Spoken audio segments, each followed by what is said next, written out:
السلام علیکم ورحمۃ اللہ وبرکاتہ۔ معزز سامعین و ناظرین، جو ہی اسلامی نیا سال شروع ہوتا ہے یعنی محرم الحرام کا چاند نظر آ جاتا ہے تو بہت سارے سوالات آتے رہتے ہیں، جن میں سے اکثر جو سوال پوچھے جاتے ہیں وہ تعزیہ داری کو لے کر سوال پوچھے جاتے ہیں کہ یہ تعزیہ داری یہ کیا چیز ہے، تعزیہ بنانا چاہیے کہ نہیں بنانا چاہیے، اس کے بارے میں حکم کیا ہے۔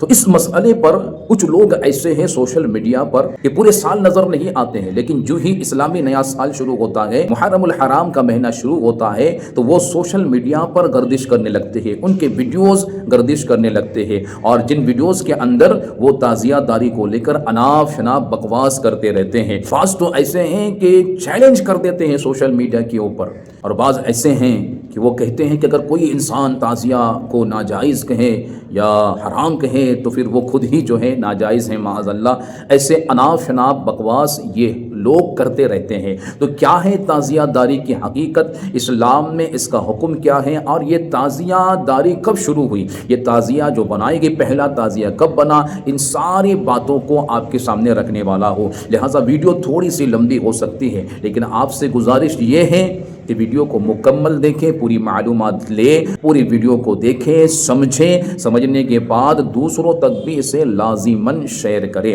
آئیے ہم دیکھتے ہیں اور سمجھنے کی کوشش کرتے ہیں۔ جو تعزیے کو حرام کہتا ہے وہ خود حرامی ہے۔ جو تعزیے کو حرام کہتا ہے وہ حرامی ہے۔ یہ تعزیہ شریف ہے کربلا شریف کا، سبحان اللہ۔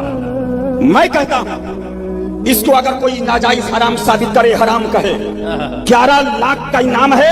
اگر کسی اماں مولوی کی دم میں ہو ثابت کر دے کہ یہ حرام۔ محرم میں پہلے دن سے ڈھول بجانا شروع کر دینا۔ علی کے در کا کتا کہہ رہا ہے فتاوی عالمگیری دکھانا میرا کام ہے۔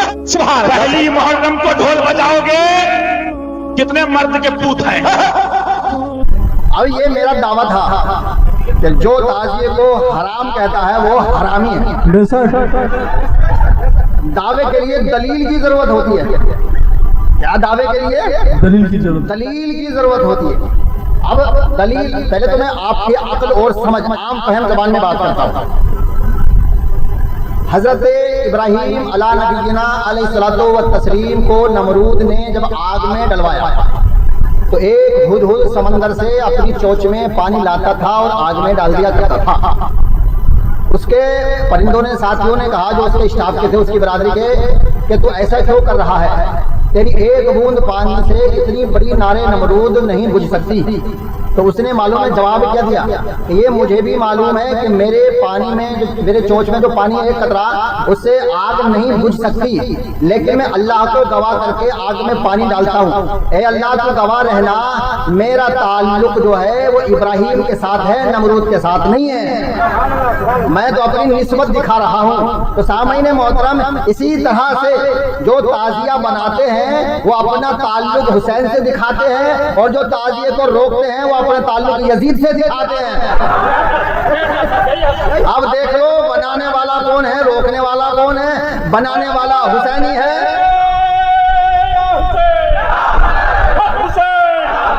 مولا حسین، شاہ حسین، بادشاہ حسین، دین حسین، ان کا پناہ حسین۔ تعزیے کی ایجاد کب ہوئی؟ تاریخ سن لو، جو بہت تعزیہ کر رہے ہیں ہمارے یہاں کے آج کے جوہلا کو سننے کے لانے والے۔ اس کی ایجاد ہوئی تیمور لنگ بادشاہ کی۔ تیمور لنگ بادشاہ نے تعزیے کی ایجاد کی، اور تیمور لنگ پیدا کب ہوا؟ 1336 عیسوی میں، اور اس کی موت ہوئی 1405 عیسوی میں۔ حالانکہ تیمور لنگ کے بارے میں تھوڑا سا پس منظر میں بتا دوں کہ دنیا کے 3 عظیم فاتحوں میں اس کا نام گنا جاتا ہے۔ دنیا کے ایسے 3 عظیم فاتح گزرے ہیں کہ جنہوں نے بہت بڑے دنیا کے علاقوں پہ حملے کیے، حکومتیں کی، اور جن کے خواب تھے کہ پوری دنیا پہ ہم حکومت کریں۔ اس میں ایک تھا سکندر، الیگزینڈر جس کو کہتے ہیں، سکندر اعظم، ارے بھائی۔ دوسرا تھا چنگیز خان، تیسرا تھا تیمور لنگ۔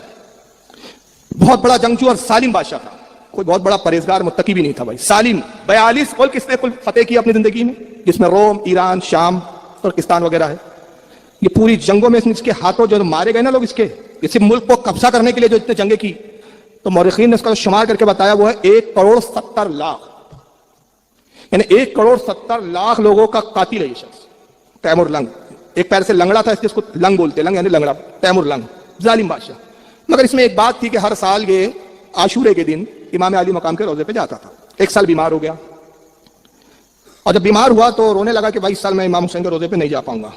تو اس کا ایک شیعہ وزیر تھا, اس نے ایک تعزیہ بنا کے لایا. تعزیہ مطلب ہو بہو امام حسین کے روزے کی شکل میں. اور لانے کے بعد کہا کہ صاحب آپ اس کو دیکھیں, بادشاہ تو تسلی ہوگی. بادشاہ کو تسلی ہوئی.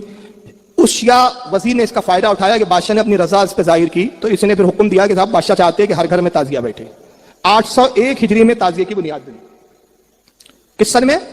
801 ہجری میں تیمور لنگ نے اس کی بنیاد ڈالی. پہلے تعزیہ گھروں میں رکھے گئے, پھر جلوس نکالے گئے, پھر جلوس کے ساتھ ماتم شروع ہوئے. وہ بہت ماتم کب شروع ہوا میں بعد میں بتاؤں گا. یہ تاریخ کی کتابیں, اور میں نے جن تاریخ کی کتابوں سے حوالے پیش کیے, یہ اہل سنت کی کتابیں نہیں, شیعہ کتابوں سے پیش کر رہا ہوں. 801 ہجری میں. اور 11ویں امام جن کا وصال ہوا حضرت امام سقی, جن کو امام عسکری بھی کہا گیا, 260 ہجری میں ان کا وصال ہوا. یعنی امام عسکری کے 541 سال کے بعد تعزیہ کی بنیاد ڈلی. کتنے سال کے بعد؟ 541 سال کے بعد. بتائیے جو امام کے انتقال کے 541 سال کے بعد جس چیز کی بنیاد ڈلی, تو وہ مذہب کا ایسا کون سا حصہ ہو سکتا ہے کہ آج جاہل خادم و مجاور کہتے ہیں جو تعزیہ نہیں نکالتے وہ غدار حسین ہے, وہ غدار اہل بیت ہے. محبت اہل بیت کے لیے تعزیہ سے کیا تعلق اس کا بھائی؟ 541 سال کے بعد تو تم نے تعزیہ نکالا. اور امام حسین کی شہادت سے اگر گنے آپ تو امام حسین کی 61 ہجری میں شہادت ہوئی, اور 801 ہجری میں تعزیہ پہلا تعزیہ بنایا جاتا ہے. تو کل ہوتا ہے 740 سال کے بعد تعزیہ کا وجود ہوتا ہے. کتنے سال کے بعد؟ 740 سال کے بعد. یہ ہے تعزیہ کی حیثیت. لیکن اس کے باوجود بھی ہم اعلیٰ حضرت کے پابند ہیں, ان کے مسلک کے, تو ہمارے یہاں تعزیہ کو لے کر بھی ایک اعتدال ہے. میں واضح کر دوں, یہ بات ریکارڈ ہو رہی ہے. اعلیٰ حضرت نے ایک رسالہ لکھا جس کا نام ہے رسالہ تعزیہ داری, اور اس میں اعلیٰ حضرت نے فرمایا کہ ہمارے نزدیک اتنی حد تک تعزیہ جائز ہے, اتنی حد تک. اور ایک اور کتاب لکھی اعلیٰ حضرت نے جس کا نام ہے بدر الانوار فی آداب الآثار. یہ ہندی میں بھی میں نے ترجمہ کی تھی ایک زمانے میں. بدر الانوار فی آداب الآثار میں بھی اعلیٰ حضرت بیان فرماتے ہیں کہ ہمارے نزدیک اتنی حد تک تعزیہ جائز ہے کہ ہو بہو امام حسین کے روزے کی طرح ہو, جیسے امام حسین کا روزہ, اور اس کو گھر میں محفوظ جگہ رکھیں.